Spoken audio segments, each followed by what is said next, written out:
Hi, my name is David Roche. I'm the chair of Libraro and I've worked in and around publishing for over 25 years. Welcome to another of Libraro's Off the Record series, where we interview distinguished figures in the global publishing industry to get the inside track and hear their insights. Not just about publishing, but in particular, we hope to unearth nuggets that are enlightening for our writers trying to get published. Today, we're talking to Richard Charkin, whose experience as a publisher is not only double mine, but is unique among his generation. Over the past half century, Richard has been a scientific and medical publisher, a journal publisher, a digital publisher, and a general publisher.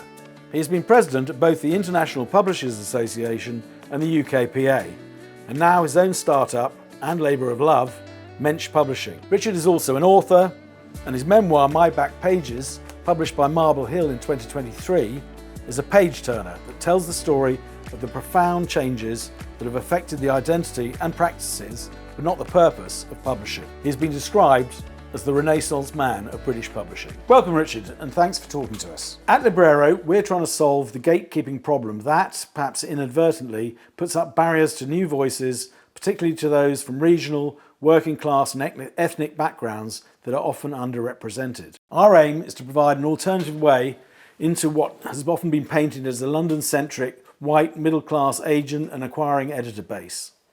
Libraro uses people-powered data driven by human eyeballs to champion authors and books that readers would like to find on the shelves.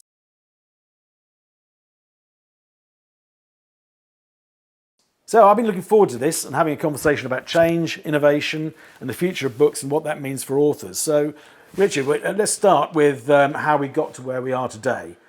I mentioned your book, in which you begin by saying there's been more change in publishing in the last 50 years than in the previous 500. But what have been the most pivotal shifts for authors? It's very hard to discriminate between authors and publishers, because if you operate as a team, one should. So I think the shifts are common. Many of the shifts are common to both authors and publishers. So when I finished writing this book, I thought to myself, what was the single biggest change in our industry? And it was not technology, it was gender. Right. When I started, there were hardly any women in senior management positions in publishing. I think in the company I worked, the most senior was the deputy publicity manager woman. And no one on the board, no one on the ownership, one or two in editorial, and that was about it. That's changed radically and for the better. And I think from an author's point of view, you've got much more choice of who will edit your book with sympathy, empathy, which sometimes is better if it's a woman, sometimes not. Mm-hmm. It's not a cast down rule.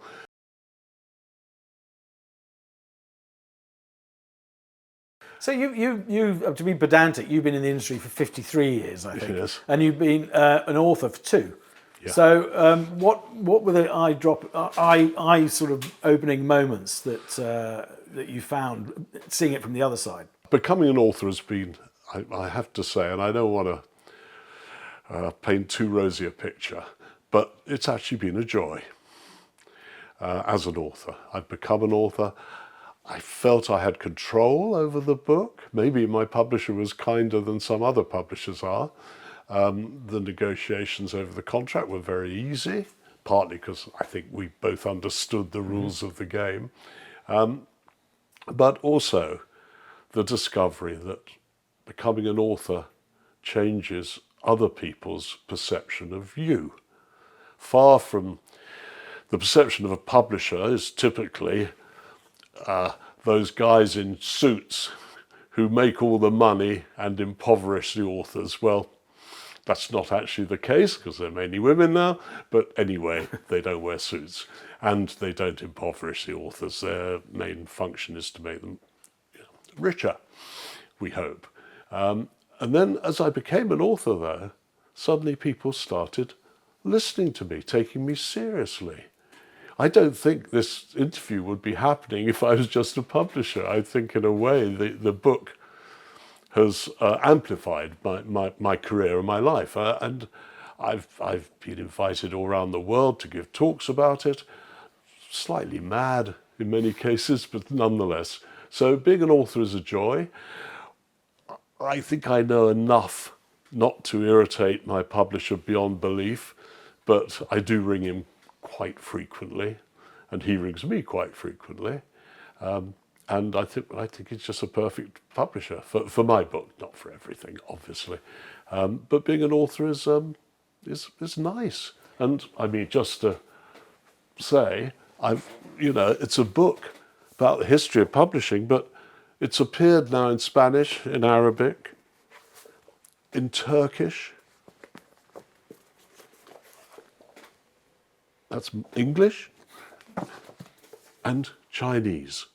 How wonderful that your whatever random thoughts you might have are available to, that's well over half the world's population. I can assure you that they haven't bought it, but nonetheless, it's a good feeling. I think you're always very self-deprecatory, Richard. With the introduction that I gave, I think it's clear that there would be interest in you of all people writing a history of publishing. So the benefit of being a published author, you articulate beautifully. But if you hadn't had that history and you were writing from scratch on a subject that you weren't an expert in necessarily, or a novel, how might that have differed for you? Woof. In every respect. I mean, everyone argues about the number of available manuscripts in English at any one time, but whatever the number is, it's over 1 million completed manuscripts in English looking for a publisher. So if I was to write a novel, I would be one of those 1 million, with all the problems associated with that. I can, of course, now submit it, my novel, to all the publishers in the world simultaneously, free of cost, using email. They, of course, will not read it. If they were to, they would be spending their whole overhead on reading books in order to reject them, which wouldn't be a very good use of money, I don't think.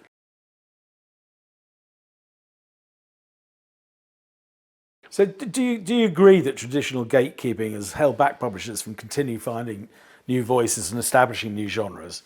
And how's the industry changed in terms of access? Do you know, I don't think I agree with that. Mm-hmm.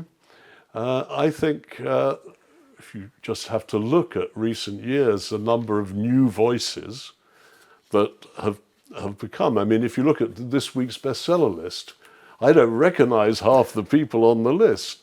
I don't recognize the publishers either, for that matter.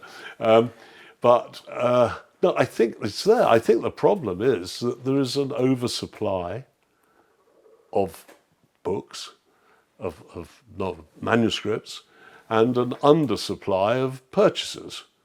So it is arguable, but sometimes there are fewer readers than there are authors, which is not a healthy position. I mean, there's a couple of things that come out of that. There are new reading habits and content formats, and also, the question of whether the business model of traditional publishing is sustainable, with self-publishing, TikTok, and shrinking attention spans of readers reading short form. All that, and I think there is a real issue for the traditional publishing industry, which is, what value are they adding today? If I'm an author, I can buy freelance editing, I can get my book produced to a very high standard easily using digital printing.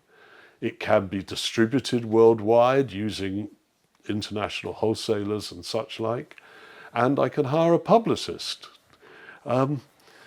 Are the traditional publishers able to do that? Yes, but they charge a lot for it. If we view the publisher as a service supplier, what are they charging? They're charging a hell of a lot.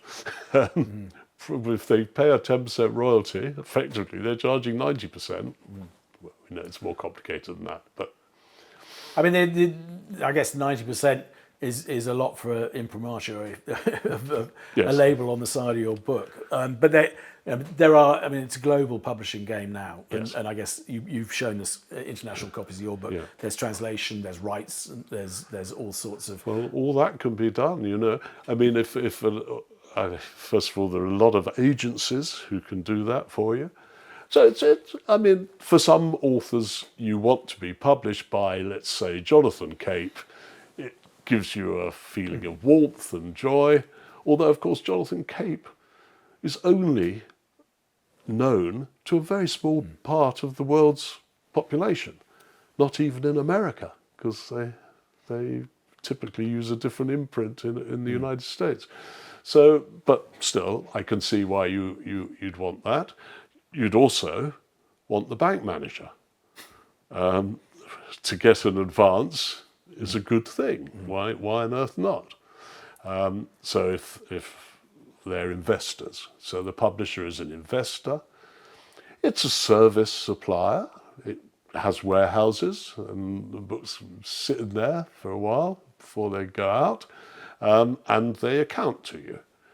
And then there's a raft of other things, like, as you say, translation rights, publicity, marketing, all these things. And you know, as an author, you can say, okay, I want it or I don't want it.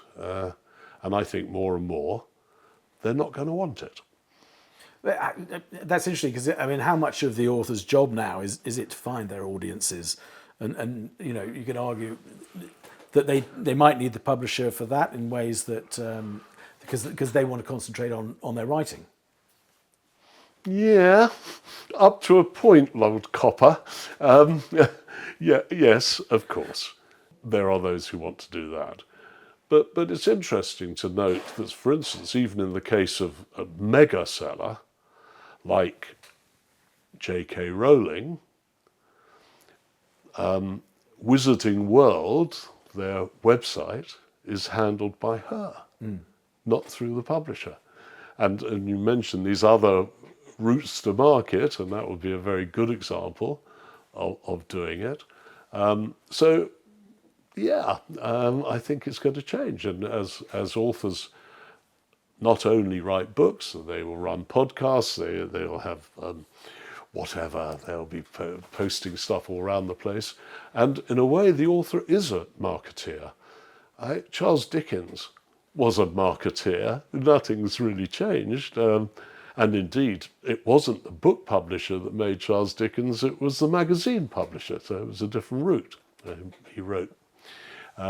So I don't think there are hard and fast rules, but I do think that the publishing industry, traditional, has to up its game. It has to offer more service. And I think you mentioned giving better feedback on the readership, potential readership, how you can reach them. And I think more important, well, as important, is building global distribution channels rather than thinking that the world ends at the M25 around London, as many publishers still do.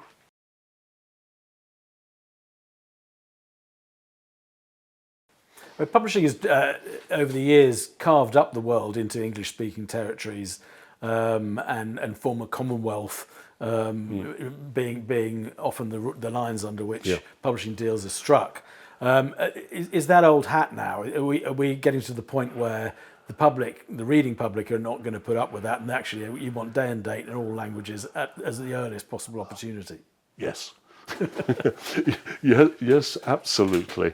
I mean, the idea that the thing is divided on the basis of Commonwealth, and then we say, well, the one important market in the Commonwealth, Canada, doesn't count. I mean, this is just bonkers. And that, for instance, we'll put a paperback out in Australia and a hardback in America because the market's different. Well, it's not. They're people. They're people who read books, buy books, and it's absurd, these I mean, in other industries, taking that example, they would have a premium product for the super fans. Should it be day and date that all formats come out, and if you're an audio fan, you buy the audio book. If you're a paperback fan who's going off on holiday, you have that. And if you're a super fan of that author, you might want to have a hardback copy. Exactly so. And at the same time, I would say within 10 years or 5 years or 10 years, it's going to be in the major languages simultaneously as well. Mm-hmm. And incidentally, the major languages aren't what we think are the major languages. We might think German, French, not so. The real languages are Spanish, Chinese, Urdu, and similar. And we have to really start thinking beyond our own European-centric world.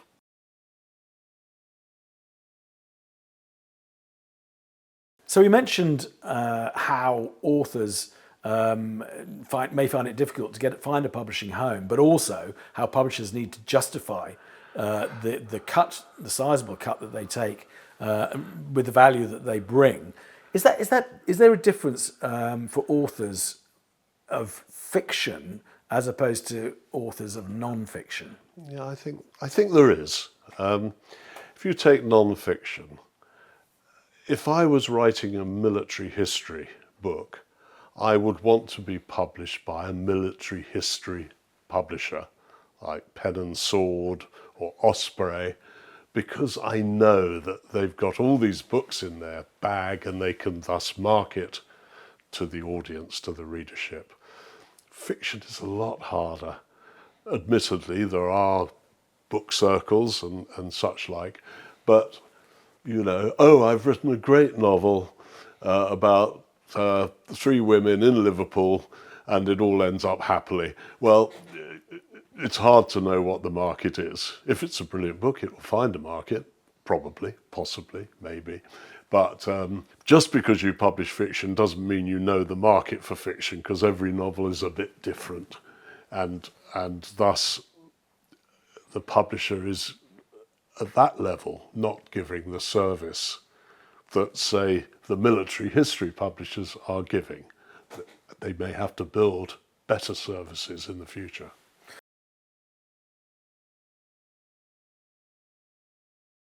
And the target to chase is always a slightly moving target.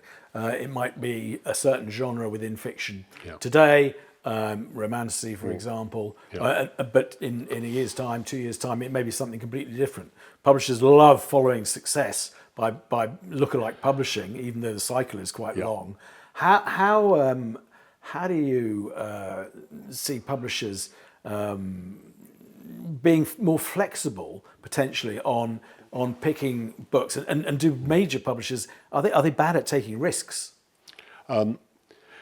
Yes, they are very bad at taking risks, and I can't blame them. I mean, this is a tough industry. There's enough risk built into it that taking more risk. The question is, how much do they spend on taking the risk? If they can keep that at a modest level, then the risk is worth taking. But the problem they face is that they apply overheads to all books as if they're equal, which puts them off doing anything that they think isn't going to sell 100,000 copies or some other banal number. In my case, in Mensch Publishing, I mean, this is not a plug for it, but I've reduced the risk as far as it's possible to reduce. I don't pay advances. I don't accept returns from retailers. I don't hold any stock whatsoever. And thus the risk to me, and I don't have an overhead except for myself. So the risk to me is typesetting, cover design, editing, publicity. But that is containable, and thus I can take more risk than if I was working at Penguin Random House, for instance. Can I just go back to something you said, which was about the cost base being equally proportioned across all titles, all formats in major publishers. Can you just explain to our audience what that means a little bit in a bit more detail? Well, if I go back in time, when I worked at Oxford University Press, when we took on a book, we had to include in the costs £6,000. The 6,000 was, what was it for? Well, we'd have to write a contract, we'd have to negotiate and have a contract and then load it to the royalties, etc. We'd have to put we didn't call it metadata, but we'd have to create the metadata and put it on the thing. And our reps would have to carry the book. Our catalogues would be that much bigger because of the book, and that irrespective of what you sold it for or what the print costs were, there was this fixed number. And I suspect it's even more, well, it would be much more today. So if you're at a major house, I would guess there's like a £25,000 starting point before you spend any money, just to say that's to bring it into our system. And that's a lot. The average book probably generates £10,000 or £5,000. Or, it's a very modest number. So to get to 25,000, you have to reckon you're going to sell a lot of books. That's the. But the I guess spread betting nature of publishing is that the one or two books that make the money are gonna pay for the eight out of 10 that don't get the money. So how else could that be structured that proportioned? I think they'd have to. I think artificial intelligence is going to have a part to play in this. I'm not suggesting that artificial intelligence will write the books, and I don't think artificial intelligence will ultimately decide what books, but you can streamline your systems internally to make the thing work more efficiently. Just average general book publisher spends 40% of their revenue on their overheads. And roughly the overheads split 10% for getting the book, 10% for selling the book, 10% for distributing the book, and 10% for general over accounting and all the rest of it. Now, the bulk of those could be, in my view, halved. And then your cost of taking risk has come down significantly. You can take more risk and you can spread bet. But I should say, David, that there are certain books that there's always an element of, shall we do it, shan't we do it? But some will not make it. And you can eliminate them fairly quickly.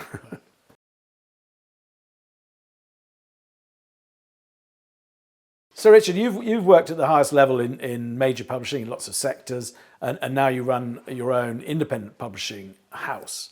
You mentioned about controlling costs in terms of managing risk, but the independent sector seems to be going through, if not a thriving time, a healthy time, and they found a place that you could argue is stronger than it's been for a while in terms of where their niche is and what sort of books that they can publish that major publishers don't handle or don't want to handle or aren't exploiting. Yes, absolutely true.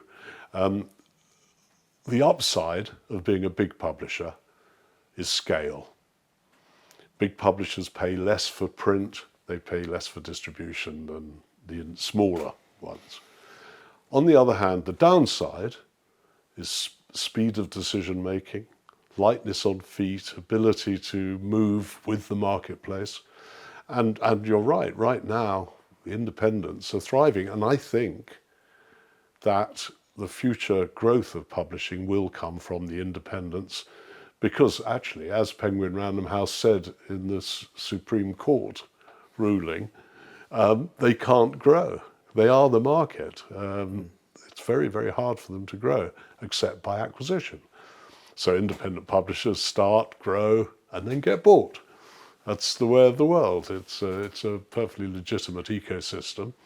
But the real, if I was, as an author, I've gone to an independent publisher. I wouldn't have dreamt of going to one of the big ones. They wouldn't want me. I think the key thing of the independent publisher is the relationship between the publisher and the author. When you're very big, like the head of Penguin Random House or the head of HarperCollins, can't have a relationship with individual authors, except one or two maybe, whereas an independent publisher can. Again, give myself as an example, I pay royalties typically twice a year. I do the calculation myself, so I can see, where's the money coming from, and when I do an account, and I attach a letter saying, "Dear Fred, here's your account for the last half year. I'm sorry that it's so lousy," or things picked up a bit, or whatever it might be, and we got a decent order from a book club in the United States. Hope you're well. How's blah blah blah. That is so powerful as a relationship thing, and they come back say, "Yeah, I understand. It must be tough," or "Great, thank you." And incidentally, the same day that the statement goes out, the money is in their account.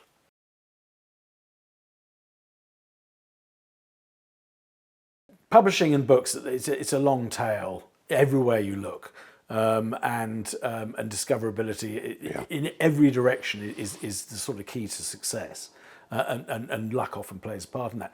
So what you're saying is that actually, for all authors who only ever think of Penguin or HarperCollins or Random House or what the big houses as their target, how do they find out much more about this thriving but long tail independent sector? Writers and Artists Yearbook. I have to get a plug for my old firm.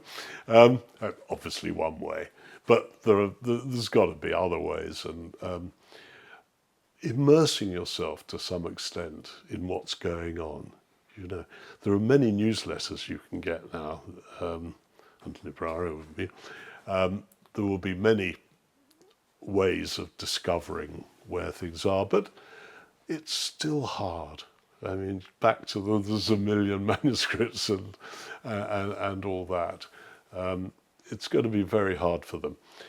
Looking at what other books have been published by these people. Okay, so let's look what's ahead. How much of a role do you think data will play in editorial and acquisition decisions going forward?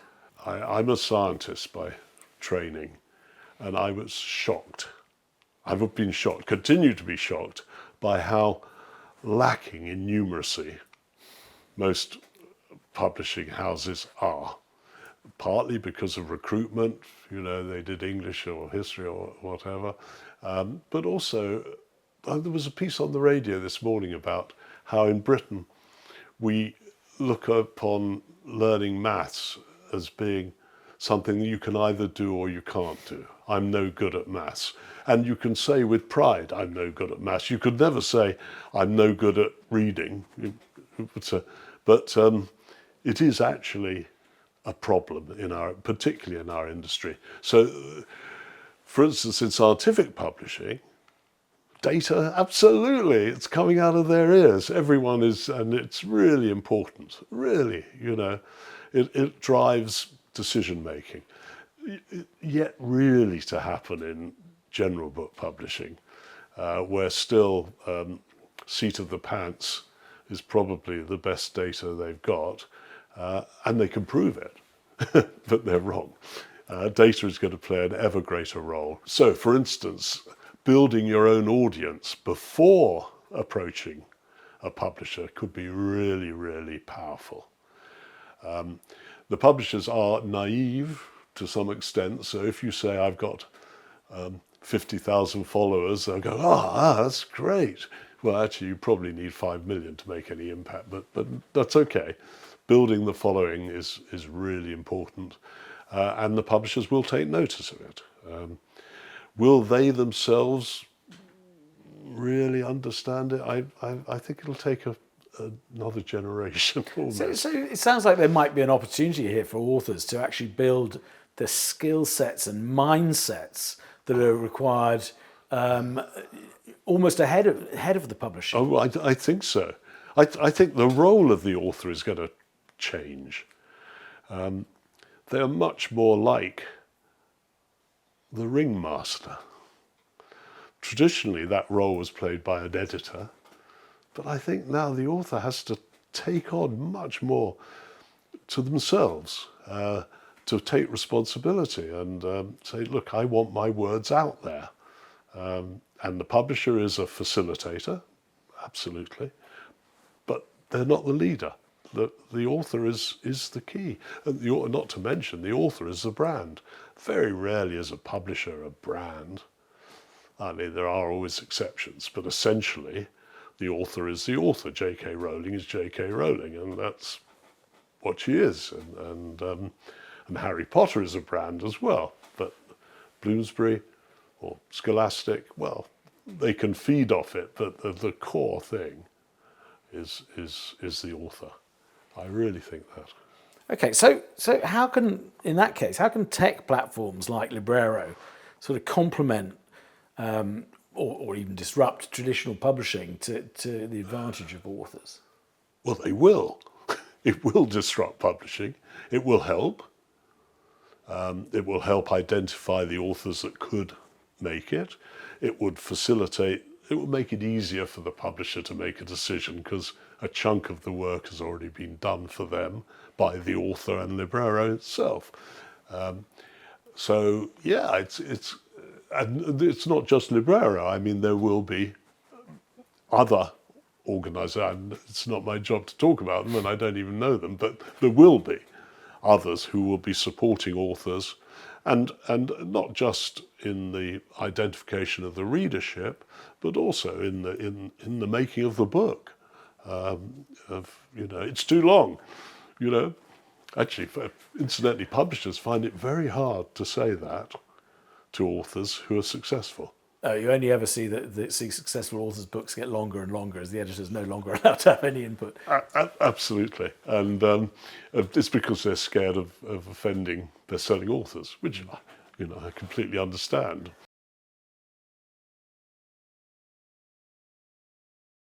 So the big question everyone's asking is AI and its role in publishing, and I'd be interested to hear your view about whether it should be process only, not involved in creativity, and where the human being sits within this. So Libraro likes to describe itself as a people-powered publishing platform. Yeah. How do you balance all this?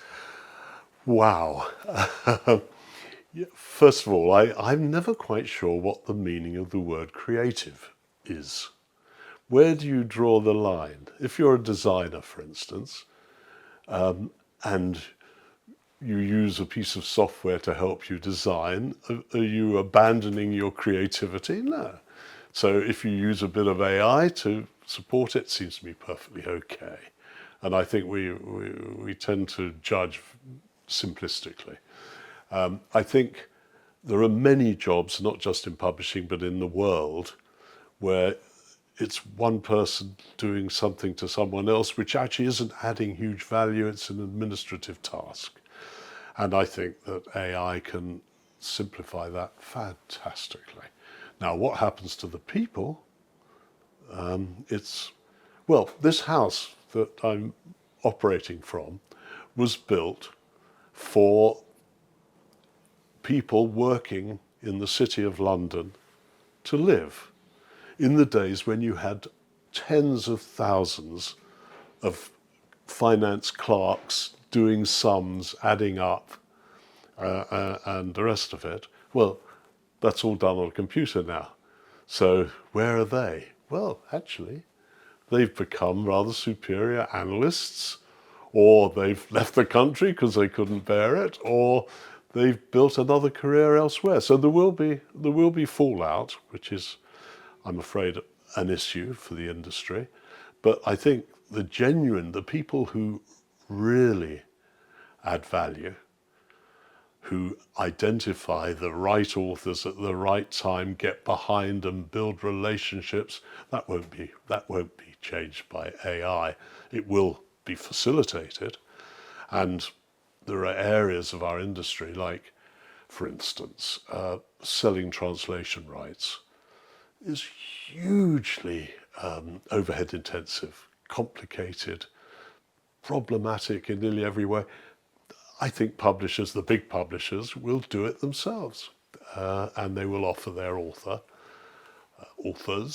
a fully functioning global distribution.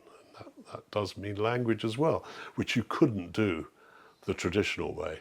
And incidentally, those who worry about the translators being put out of business, which is maybe, but I'll lay money there isn't a translator in the world who doesn't use AI already to create the first draft of their book. And I use AI now to do the blurbs for my books. They're better than mine. I edit them, of course, but it's an AI-driven process. So I think there are huge opportunities. And what it does, if it does it, reduce the risk of taking on the new, allows you to build the new and not rely so much on the old. It also will give you data to optimize the old as well as the new. So I think it cuts both ways. And if you take the ultimate definition of creativity done by AI, and a book entirely written by AI goes on to sell 10 million copies, do you think publishers will change their mind? Publishers don't really have minds to change by and large. They just rely on staying in business. But do they change their mind? Look, if AI can produce books that sell 10 million, then there's no reason they may well do. But the AI machine doesn't need the publisher. The AI machine, if it's good enough to write the 10 million book, it's good enough to find the readership, and they will.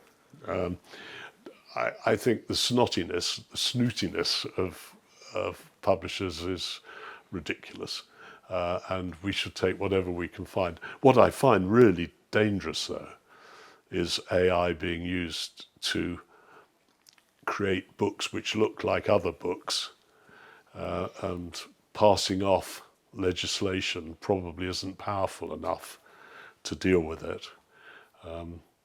And I don't know how we handle that. That's really, really tricky, because you could see someone coming out with a series of 7 books set in an English school called Harry Potter, and it won't be breaching copyright because it's completely new, theoretically, in the style of, and we must deal with that.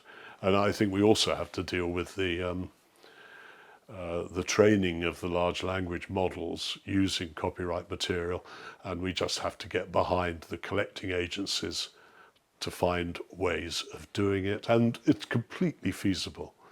We may need to have fights in the courts with Gen AI companies.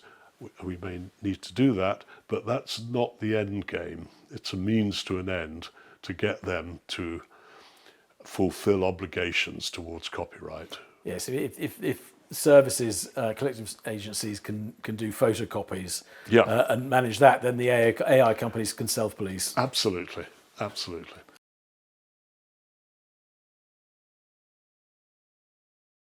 Okay, so final question.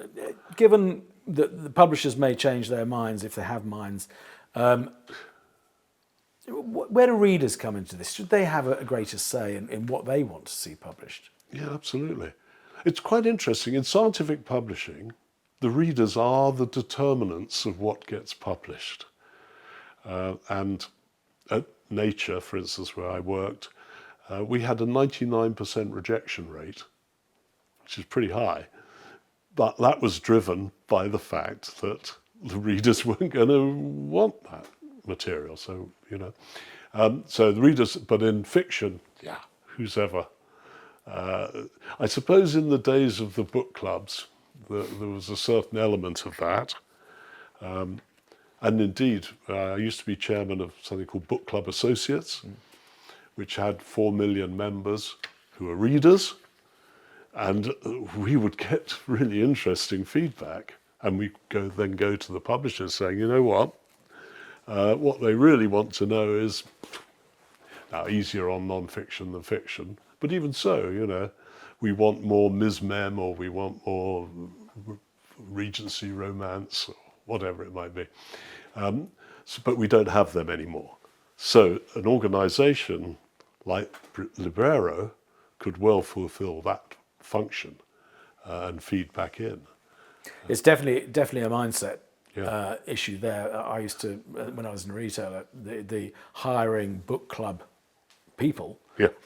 as buyers was brilliant, because they didn't sit and wait for something to come along and see what the publishers were throwing at them. Yeah. They went, right, I've got to fill the quota this month, so what am I going to do? Yeah. And it was proactive. Yeah, no, absolutely.